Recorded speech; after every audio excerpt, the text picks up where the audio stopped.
médias, enfin, ou la société en général, est très ambivalente vis-à-vis de la pratique des sports à risque, dont le base. À la fois, ils ont besoin d'accidents pour nourrir leurs informations et attirer le chaland, et à la fois, ces belles images font rêver. Et c'est un peu le problème des médias, hein. De la même façon, les médias disent toujours « ouais, ils sont dopés à l'adrénaline », enfin des conneries comme ça, quoi. Et c'est assez insupportable, ça démontre une méconnaissance complète du milieu.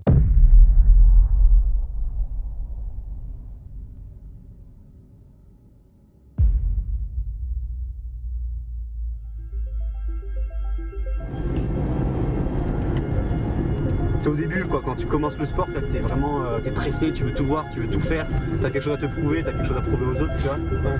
Mais là maintenant on s'en fout, j'ai plus rien à prouver, tu vois.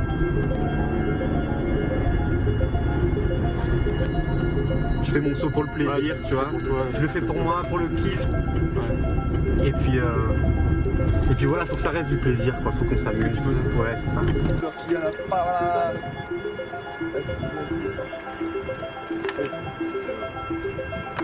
Cool.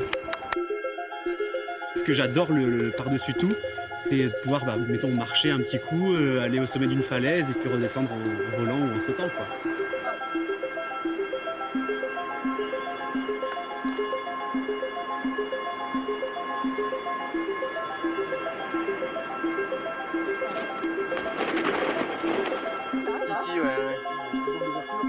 Ouais, salut, tout bon les gars, j'espère que vous avez bien profité. Et du coup, le vent, alors ça dit quoi? Ça bouge pas? Ça a l'air un petit peu venteux à l'ouverture là, d'après ce que j'ai vu. Ça bouge gentiment, hein, c'est sautable, franchement, hein, on a sauté dans des conditions bien précises. Mais ça reste pas des conditions faciles, faut faire attention. C'est du plaisir en fait. Moi je fais ça pour me faire plaisir, pour me faire kiffer. Et puis c'est tout, quoi. Ça me fait marrer de faire du base jump, quoi. Moi, ce qui me botte en fait dans tout ça, c'est les limites qu'on peut se fixer et où est-ce qu'elles sont, tu vois.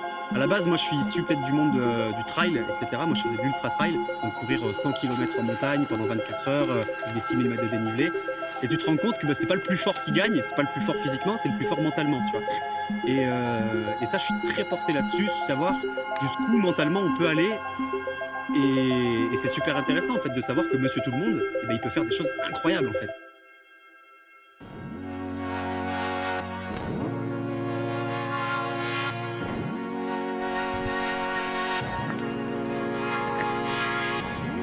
Ok, 3, 2, 1, Hakuna Matata.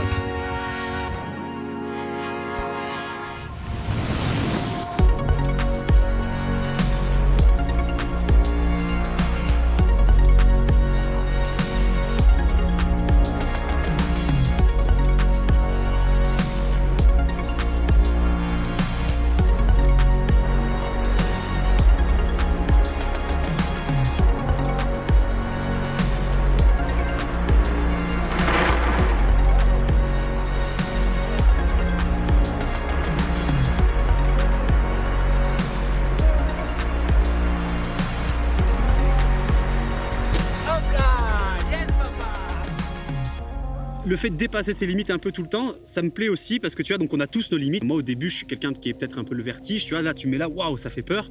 Après, on va apprendre à mettre un parachute, à sauter depuis des avions déjà, ça fait un peu moins peur. Après, les sauts de base jump depuis des ponts, ça fait un peu, ça marche. Et après, tu vas sauter depuis des falaises et puis en fait, tu repousses un tout petit peu tes limites à chaque fois, un tout petit peu. Et tu te rends compte qu'au final, on peut faire des choses chouettes, quoi.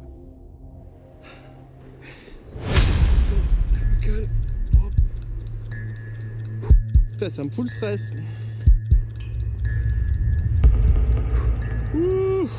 Lâche-moi doucement. Allez. Let the body hit the floor. Let the body hit the floor. 3, 2, 1, et du bon bas.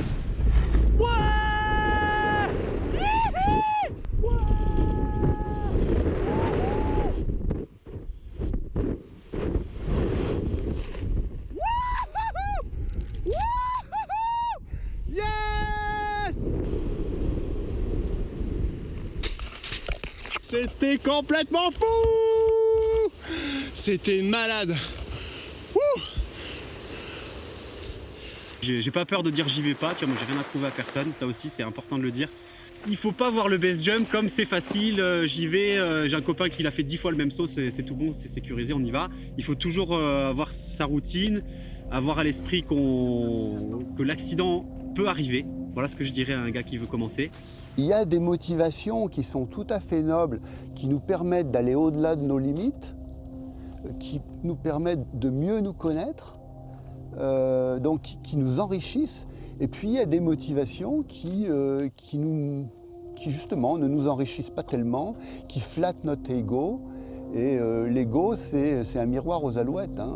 On fait des choses pour les autres, on ne le fait pas pour soi.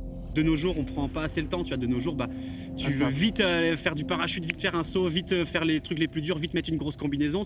Et quand tu fais vite tout ça, t'es vite mort aussi. Moi, j'ai trouvé mon base jump. En fait, mon base jump, c'est pas un base jump où je vais aller raser le mur, où je vais aller faire des sauts très très engagés. Mon base jump, c'est un base jump plaisir, un base jump où je me déguise, où je vais me marrer.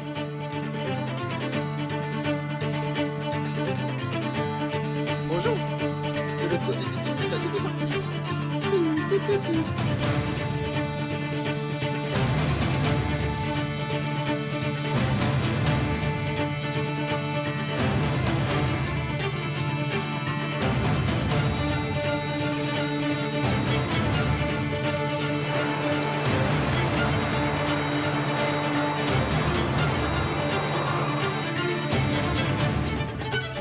Yes, papa. Yes.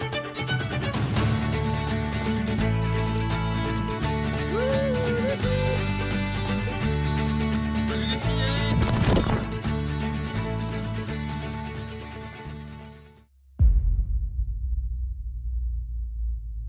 C'est une activité où ça va être très dur de trouver des gens qui pratiquent. On ne croise pas par hasard un base jumper comme ça dans la rue. Et c'est quand je faisais de la slack que j'ai rencontré un mec qui connaissait un mec qui faisait du base jump. Et le jour où il m'a dit ça, je ne l'ai plus lâché. Après, j'ai passé les 6 mois qui ont suivi à lui dire « Allez, tu peux me le présenter ». Puis au bout de 6 mois, il a fini par me donner son contact. Et c'est comme ça que j'ai été mis en contact avec Gauthier. Il m'a appelé il y a quelques années pour découvrir cette discipline. J'ai regardé aussi à qui je donnais cette arme finalement, parce que c'est une arme en fonction de comment c'est utilisé. J'imagine qu'il était un peu en train de tester et de se poser des questions. Est-ce que ce type-là, je peux lui apprendre et que ça se passe bien? Et moi, je me posais un peu les mêmes questions. Est-ce que Gauthier, ce mec-là, il peut m'apprendre et que ça se passe bien aussi?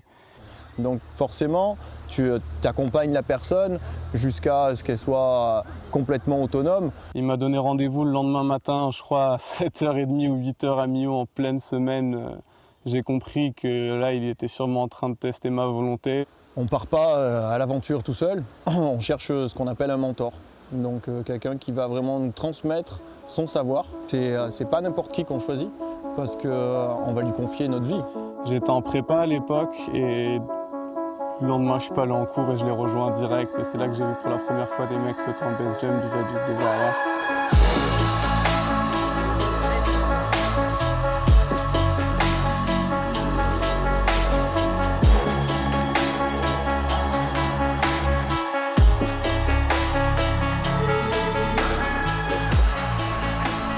Je pense que c'est une discipline où c'est important d'être mature, d'être capable de prendre son temps, d'être capable de renoncer.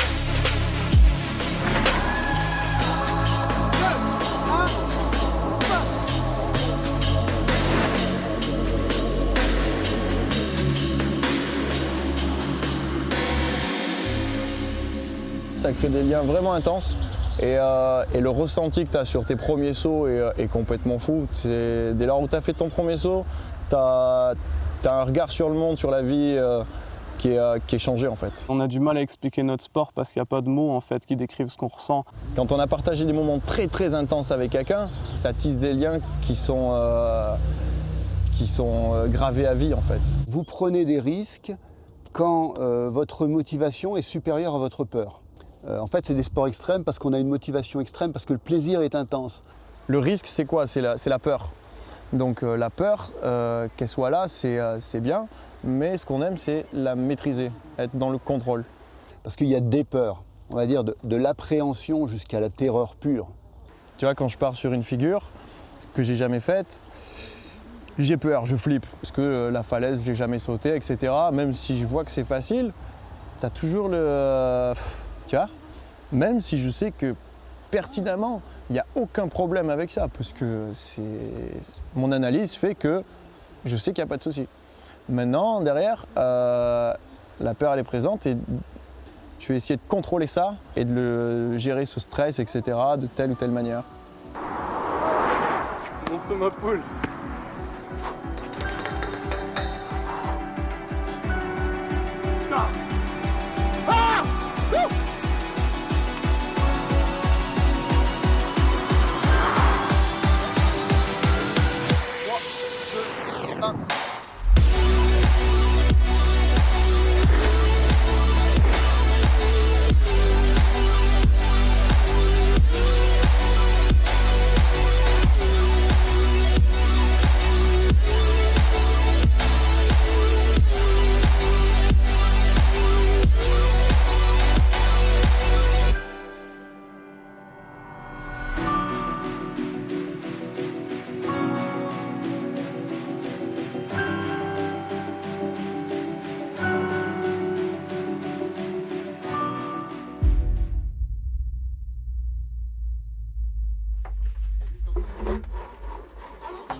Je suis parti comme chaque matin, m'envoler avec les copains.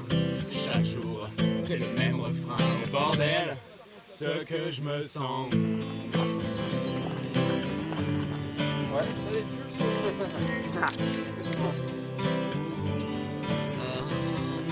La vie dans les Pyrénées, avec Lucette dans le pré. Elle a que ça à faire que de regarder en l'air. C'est environ 2 km de cordes qui sont déployées. C'est 6 à 7 personnes pour l'installation. Ici, on est 7 pour que le saut tourne, qu'on puisse le réarmer entre chaque sauteur. Et voilà, à peu près 2-3 jours d'installation. Une effet de gravité.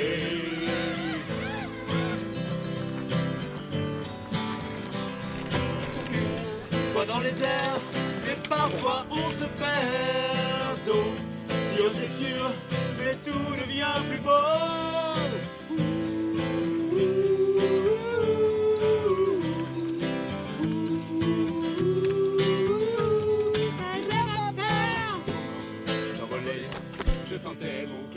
Techniquement, le rope jump, ça va être un gros système de cordes. On saute depuis une falaise, c'est quand même particulier. Et on est sur des chutes qui sont vraiment énormes.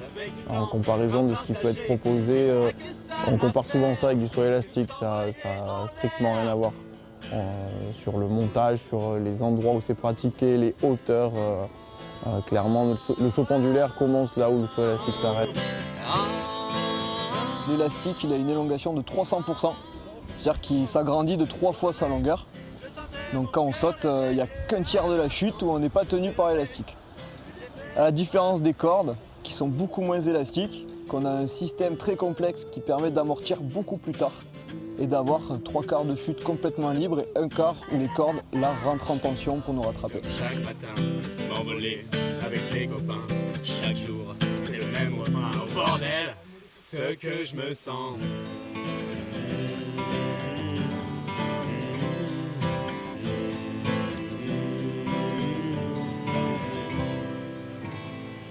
Yes!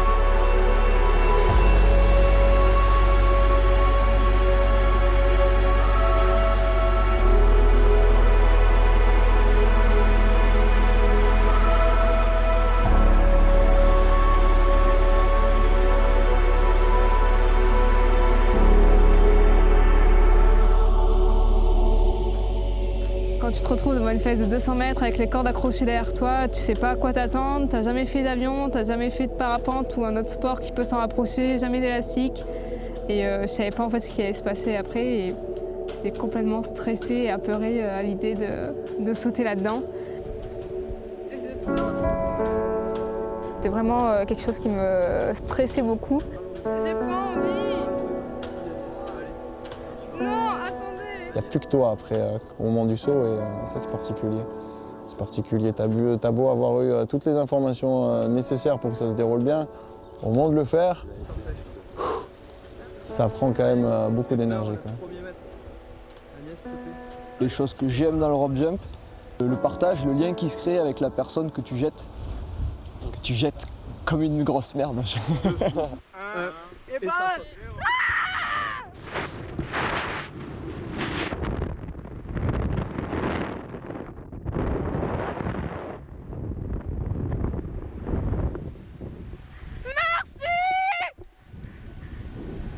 Et du coup, en fait, tu te retrouves face à un truc où il n'y a plus que toi, tu vois. Et d'arriver à canaliser ce stress et le gérer, en fait. Se dire, voilà, dans cette situation qui est vraiment dangereuse et en fait ne l'est pas, et que tu arrives à le rationaliser, c'est assez cool d'aller pousser le truc un peu comme ça. C'est très particulier les premières secondes où en fait on a un moment de latence et on ne sent rien. On ne sait pas ce qui se passe, il y a vide d'air, on n'est pas repris par les cordes et en même temps on n'est pas repris par l'air non plus. Et du coup on se demande, oh là là, qu'est-ce qui va se passer? On a un petit moment de conscience où on fait waouh, c'est ça le saut pendulaire.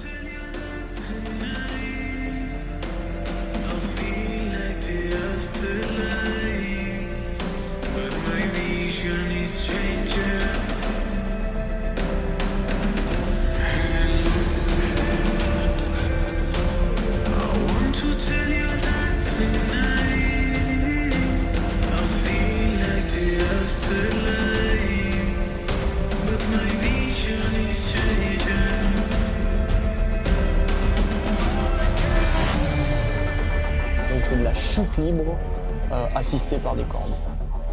Du base jump, voire un peu plus, sans le risque.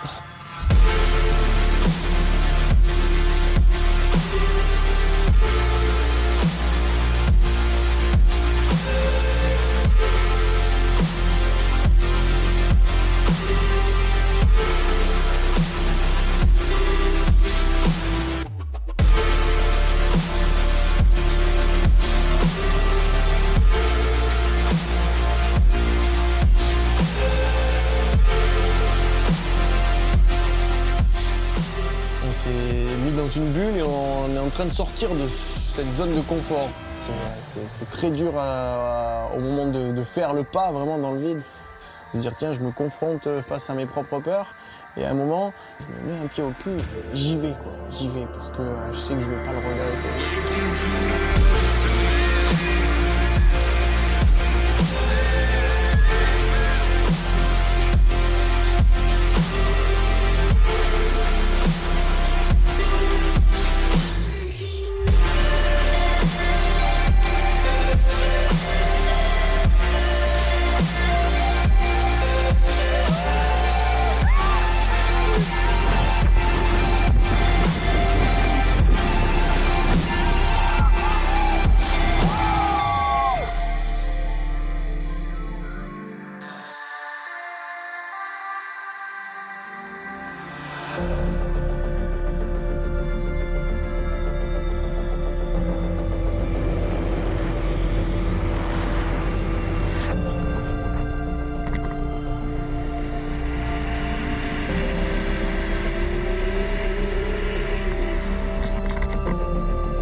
C'est vraiment des personnes soit qui veulent découvrir la discipline, faire un saut pour le plein de sensations, soit des gens qui veulent s'orienter sur une pratique de base jump, de chute libre. Ça leur permet de travailler certaines choses, de chute, de figure.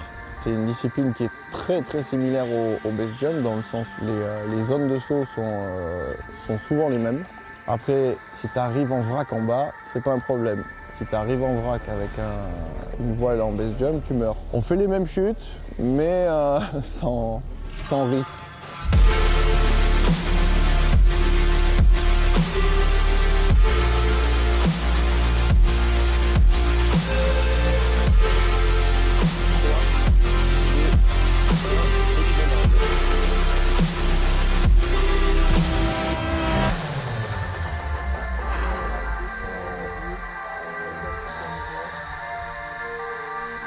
Allez, 5, 4, 3, 2, 1.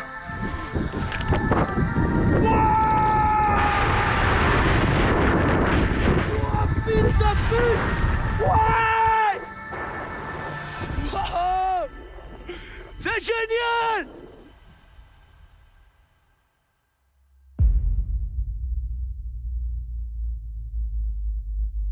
Cuando era un chiquillo, jugaba con muñequitos, tirándolos con bolsas de plástico, paracaidistas, así. Mi hermano hizo el servicio militar en los paracaidistas y eso a mí, las fotos que me enseñaba, vamos, estaba como loco.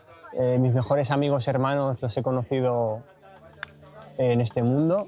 Es un deporte, estilo de vida que me llena muchísimo, es parte de mi vida, porque muy jovencito también escalaba y cuando estabas en la cima decías, se podría bajar de otra manera. Y ahí empezó todo.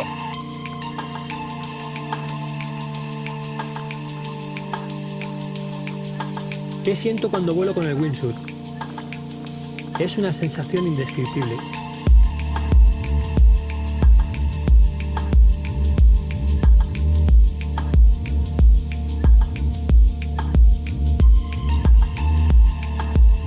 Es una actividad que me llena muchísimo.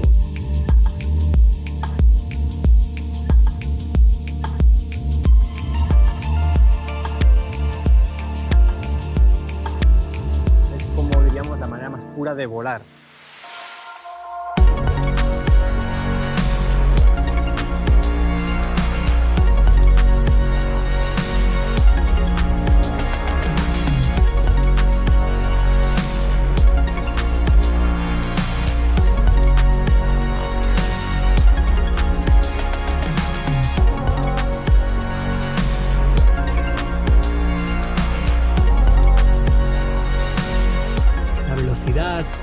Barra libertad.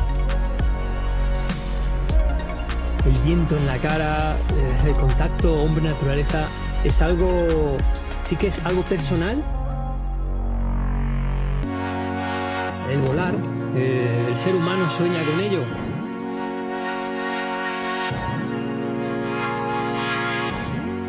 Ça reste un sport évidemment dangereux, mais pratiqué par des gens raisonnables et réfléchis, c'est pas plus dangereux que l'alpinisme, le delta ou disons d'autres sports entre guillemets dits extrêmes, mais qui ont un taux de mortalité, on va dire, acceptable. Ces secondes qu'on partage quand on est prêt à sauter, elles sont intenses, elles sont vraiment très fortes et on a du mal à expliquer notre sport parce qu'il n'y a pas de mots en fait qui décrivent ce qu'on ressent.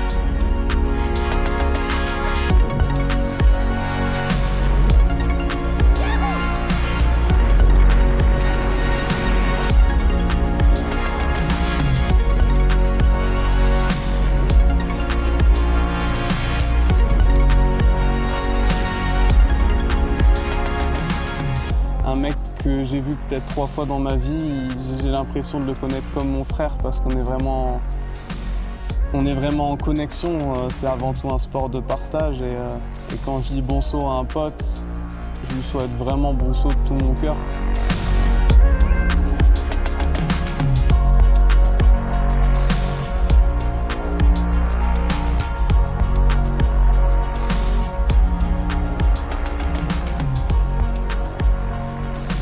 Quel plaisir on a à sauter d'une falaise et à mettre sa vie en danger.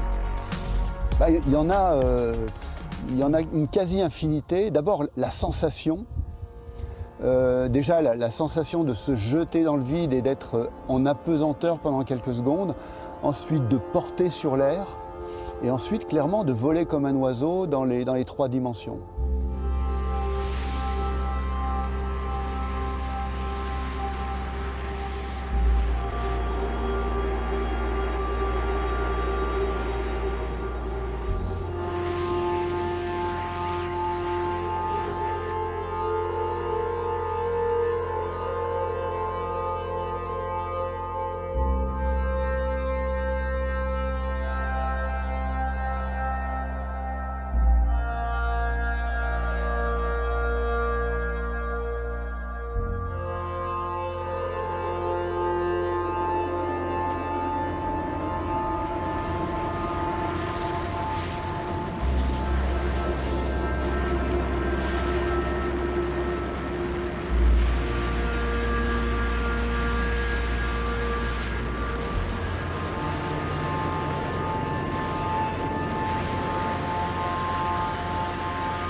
Lorsqu'on vole et qu'on est en chute libre, là c'est plus de la plénitude.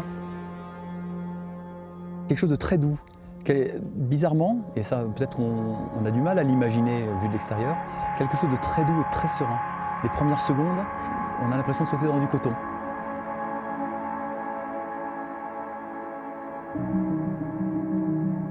Mais pendant le saut, c'est à la fois une concentration extrême et une sorte de plénitude, de bien-être.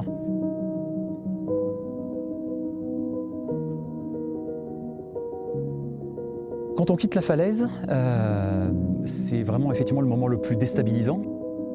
On est vraiment en apesanteur et on ne s'appuie même pas sur l'air, donc on est en apesanteur complète et on chute. Il y a les sensations physiques, le fait d'être en apesanteur. On est retenu à rien, on est léger. Toute proportion gardée, c'est peut-être ressentir un petit peu ce que se sont dit les premières personnes qui ont marché sur la Lune.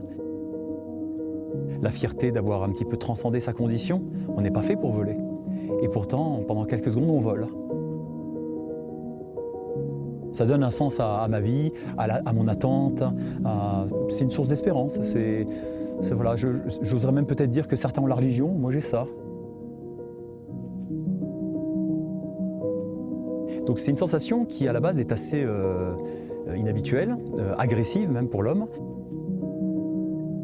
On est concentré sur l'action, on est concentré sur le moment, on est loin de nos soucis, on est loin de tout le reste, on n'a pas le temps d'y penser d'ailleurs. La concentration est telle que moi ces 2 secondes-là, je ne suis pas vraiment là.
On prend souvent pour des fous et c'est une discipline qui est très peu connue et très mal connue aussi.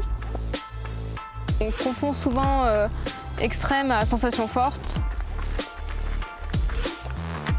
Oui, il y a beaucoup d'adrénaline, mais c'est pas pour autant qu'on va se tuer. Tout est doublé, il y a des normes, tout est ultra carré au niveau de l'installation.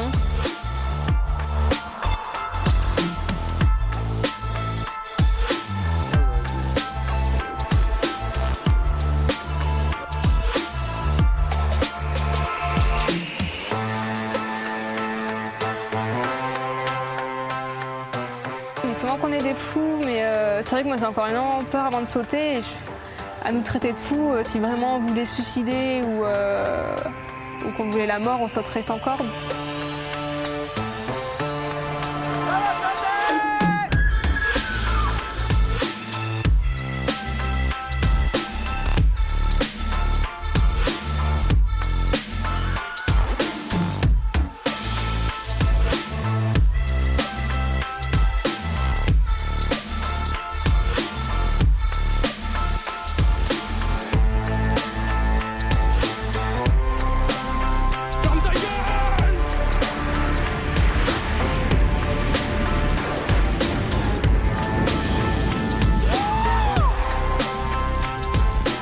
De fou.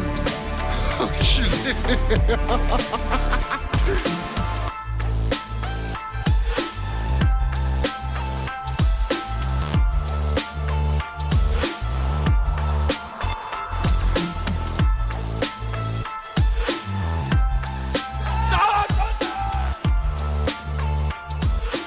C'est parfois compliqué d'expliquer pourquoi on fait ça et qu'est-ce qu'on ressent pendant le saut et qu'est-ce qui nous pousse à nous faire si peur. C'est un beau dépassement de soi C'est vrai que ça peut faire très peur au début, mais au final c'est tellement bénéfique et ça apporte beaucoup de choses derrière. Ça nous fait prendre des responsabilités, on réfléchit pourquoi on fait les choses et si on a vraiment envie de les faire. Parce que je pense qu'on a vraiment peur devant l'exit, il faut se mettre un bon coup de pied au cul pour avancer et pour arriver à sauter.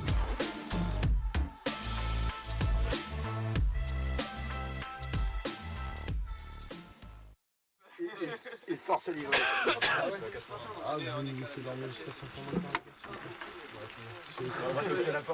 T'es en train d'essayer de me faire croire que t'es des bonhommes sages? Toute ma vie a été tournée autour de ça finalement. Et c'est vrai, faire sans, ça serait compliqué ou je trouverais, je pense, quelque chose pour compenser, mais dans tous les cas, j'ai ce besoin et cette recherche en fait, de choses nouvelles, d'adrénaline. Il faut être deux pour voir s'il fait tête en bas et je retiens avec la corde. Tranquillement. Tu veux front to back?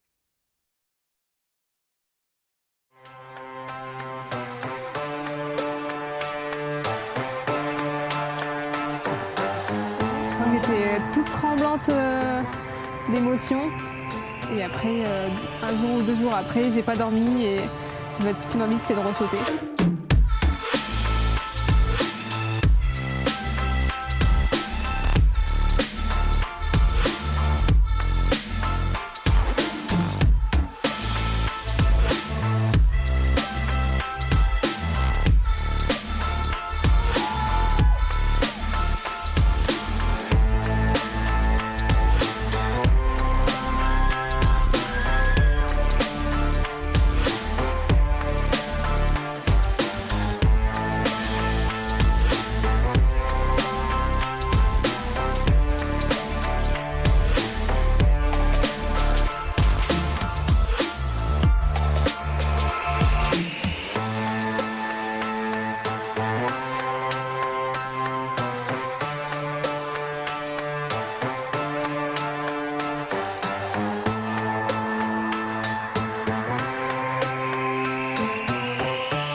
On peut faire énormément de choses. C'est aussi bien un outil que juste un plaisir à un moment, tu vois. Chacun peut s'en servir un peu comme il entend. T'as peur, gros? Ouais. Moi aussi, je me chie dessus. Allez, tiens-moi bien. Là. Voilà. C'est fort que tu viennes me crocheter en l'air. Hein. 2, 1.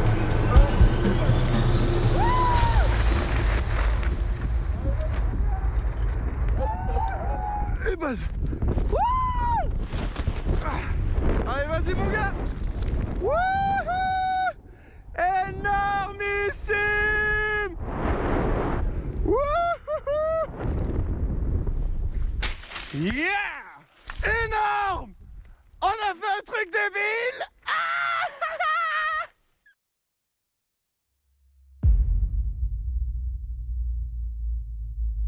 Maintenant, pour moi, le base jump, ça fait partie de ma vie. Je voulais être expert comptable. J'avais comme projet de m'acheter une belle bagnole. Je voulais posséder des choses. Et là, tout a changé. Je me suis rendu compte que j'étais complètement dans l'erreur et que ce qui était le plus important, c'était de vivre. C'était de libérer des émotions, c'était le voyage, c'était le partage. Prendre des risques, c'est quelque chose que tout le monde fait, chacun à sa mesure. Moi, quelqu'un qui fait un crédit pour une baraque et va la payer toute sa vie, moi, c'est un gros risque, tu vois. Jamais je prendrais ce risque-là, tu vois. Si j'ai ce mode de vie-là, c'est pour fuir. Justement, j'ai pas envie d'avoir une vie de bureau avec mon petit train-train, ma routine, etc. Je disais il n'y a pas si longtemps que la routine, c'était plus dangereux que le base jump. Tu peux en mourir plus vite, quoi, c'est ce que j'en pense, tu vois. Je pense qu'en fait, j'ai besoin de libérer des émotions tous les jours, des sensations pour vivre, pour être heureux. Le base jump, c'est une façon rapide et facile, en fait. Ces émotions-là, je peux les libérer en allant courir, en faisant de l'escalade, en faisant du ski. Moi, je mets le base jump sur le même piédestal que le mec qui va courir, que le mec qui va faire sa musique, que le mec qui va faire sa peinture. Du moment qu'on est animé par quelque chose, je trouve que la vie, elle vaut le coup d'être vécue.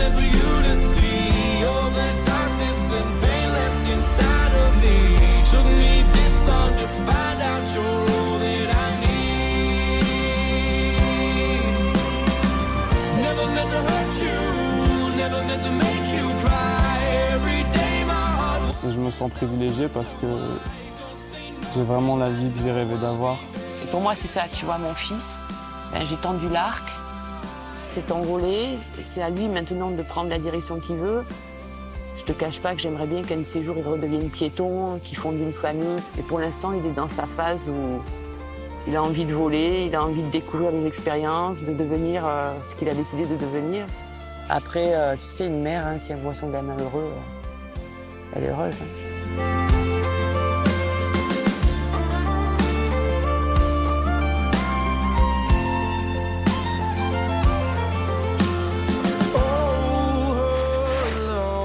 Keeps me warm.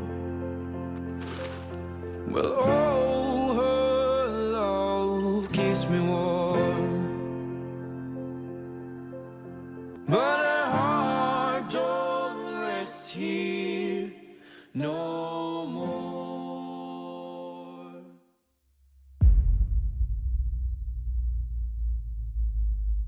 Un pratiquant de wingsuit, par exemple, il va faire pas mal de sauts d'avion, donc s'entraîner énormément à faire du vol pour après, derrière, en base jump, être bien à l'aise et pouvoir voler sur des grandes distances. Et ça devient du coup du réflexe. Bien, moi, c'est la même chose, mais du coup, c'est pas en parachutisme que je l'apprends.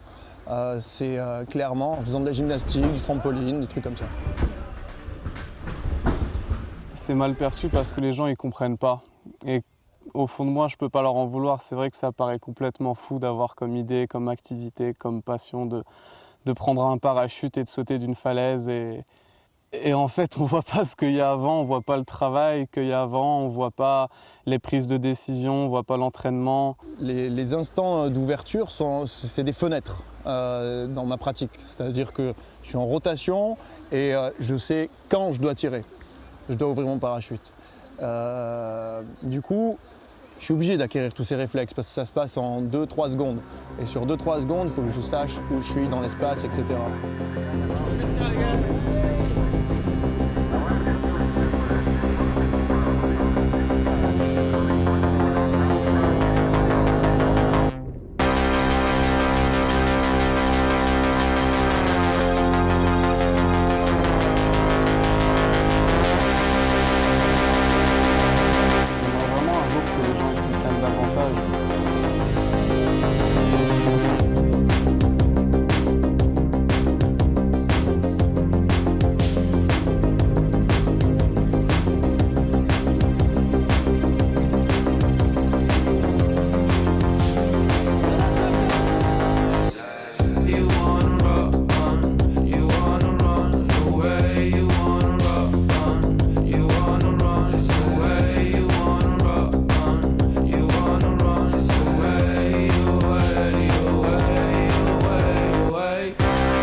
Je pense que les gens perçoivent ces sports, et notamment le base jump, de manière vraiment très violentes, très extrêmes, parce que effectivement c'est très visuel, on voit des choses qui sont rapides, qui sont violentes, qu'on n'en a pas l'habitude de voir, pour lesquelles le corps humain n'est pas fait à la base, et donc c'est très sensationnel, et donc ça donne l'impression d'être très dangereux. À travers le base jump, on voit juste des foufous en manque d'adrénaline. Nous, base jumpers, on a notre part de responsabilité parce que je suis le premier à mettre des vidéos sur Instagram, on voit juste le saut, on rigole avec les potes. Et donc nous-mêmes, base jumpers, on reflète une image de quelque chose, ouais, on est des fous. Et je pense que dans cette espèce d'engrenage, les médias sont rentrés à fond là-dedans. Donc soit ils en parlent quand il y a vraiment des vidéos extrêmes qui sortent, soit ils en parlent quand tout se passe mal et qu'il y a un pote qui se tue. Si vous voulez, les médias, enfin, ou la société en général, est très ambivalente vis-à-vis de la pratique des sports à risque, dont le base. À la fois, ils ont besoin d'accidents pour nourrir leurs informations et attirer le chaland, et à la fois, ces belles images font rêver. Et c'est un peu le problème des médias, hein. De la même façon, les médias disent toujours « ouais, ils sont dopés à l'adrénaline », enfin des conneries comme ça, quoi. Et c'est assez insupportable, ça démontre une méconnaissance complète du milieu. On est dans une génération aussi où il faut vendre du papier, donc tout ce qui est journalisme, tu vois, c'est les premiers à vouloir faire le buzz sur des trucs où il y a absolument rien à avoir, enfin il y a rien, tu vois. C'est un gars qui va taper en base jump, on va de suite faire un article, etc. Quitte à même dire de la merde. C'est ça le pire, tu vois. C'est quitte à même dire des bêtises et que les personnes concernées, ou du moins la famille, voient ça, tu vois. Enfin, c'est une insulte. En novembre, je suis parti sauter au Portugal, sur le spot de Nazaré. Voilà, il y a eu un accident. Domi s'est tué pendant la session de saut. Et ça a été vraiment difficile en dehors du fait de perdre un pote et de voir ça parce qu'il y avait des copains surfeurs qui ont filmé le saut et qui, avec la meilleure volonté du monde, quand la police leur a demandé, ils ont donné la vidéo à la police qui en avait besoin pour l'enquête. L'accident il a eu lieu vers 11 h du matin et 4 ou 5 heures après, on commence à voir des gros titres dans les journaux et le soir, on se rend compte que la vidéo qu'on a donnée uniquement à la police, elle est diffusée partout, sur les médias au Portugal, sur Internet, sur YouTube, sur Instagram. Et les vidéos étaient en ligne au journal télé vers 20 h. Il y a plein de gens, notamment ses amis proches et il y en a des membres de sa famille qui ont appris la nouvelle comme ça, quoi. Je pense qu'il n'y a rien de pire que ce qui est arrivé à Domi et à sa famille qui ont pu voir la vidéo de son dernier saut. Il faut combler le vide, il faut qu'à 20 h 30 ou à 21 h, pour les infos, il y ait quelque chose. Et puis, ah chouette, quelqu'un s'est tué en base jump, on a finalement quelque chose à dire. Alors que la vie, ça peut être aussi des choses très contemplatives, ça peut être du ressenti, du sentiment, comme effectivement cette plénitude que je ressens en sautant. Mais ça passe pas bien à la télé, c'est quelque chose qu'on le ressent, c'est quelque chose qui est très intime, très personnel, c'est difficilement communicable. Et tout ça, c'est pour vendre du papier. Et derrière, tu vas avoir des gars qui vont aller se blesser bêtement en faisant je ne sais quelle discipline. Et ça, on ne va pas en parler. Parce que ça se vend pas. Donc après, voilà, le rapport à la mort, moi quand j'ai commencé le base jump, j'étais effrayé, quoi. Tu regardes n'importe quoi, les journaux, les machins, c'est incroyable. Et ça me fait vraiment beaucoup de peine qu'il y ait un business derrière ça, que les gens partagent ces vidéos dans le but de faire des vues, dans le but de vendre de la publicité. C'est quelque chose que... C'est un truc de fou parce qu'en fait, tous ces gens-là qui ont l'impression que nous, on n'est pas normaux parce qu'on saute des falaises, ça les choque pas en fait de regarder une vidéo, de faire du fric sur une vidéo, d'essayer de faire un top commentaire sur YouTube en mettant la meilleure vanne morbide. Et je trouve ça dommage parce qu'en plus, ça arrive quasiment jamais. On est tout le temps en train de faire des trucs super cool où tout se passe bien et je comprends pas pourquoi les gens, quand ils regardent, c'est juste parce qu'il y a eu un accident. Alors que toute la beauté de notre sport, elle est pas là-dedans. Ça, et 2 minutes après, t'as les keufs qui arrivent. En fait, c'est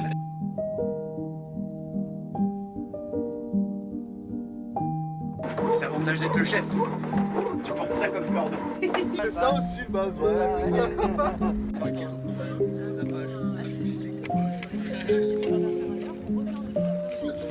Non, justement,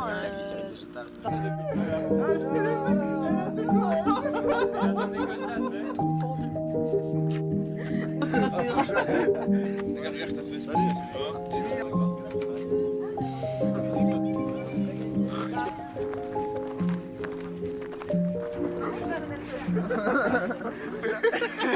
Non, elle le fait. Merci. Et t'es grand-père.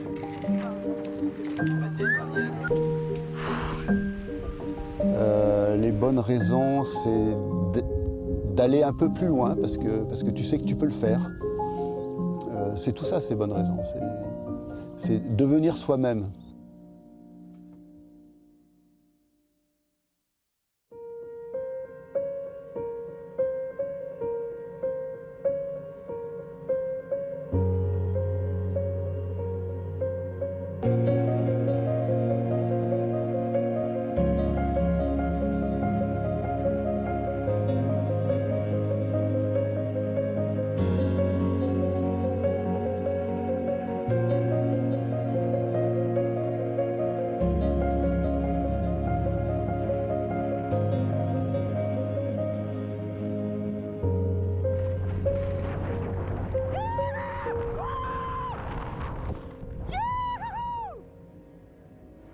Monsieur Flav avec la police.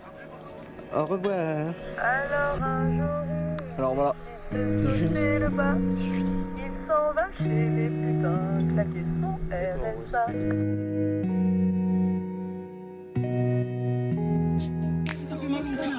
Mais tu l'as mérité, motherfucker, die. Mais tu vas nous quitter, motherfucker, die, motherfucker, die, motherfucker. Coquille Saint-Jacques pour pine d'huître.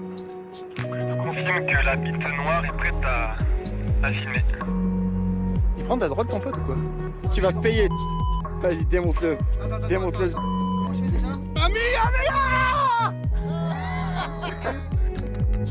Ah, toutes les meufs. Ah non. Mais tu m'as vraiment léché l'objet, je pensais.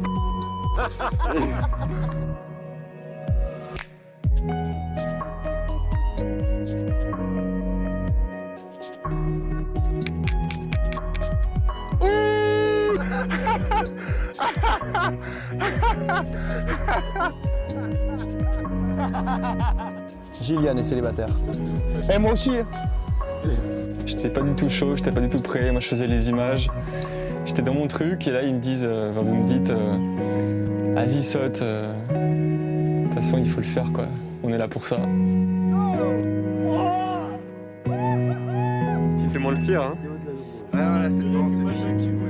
3, 2, 1, base!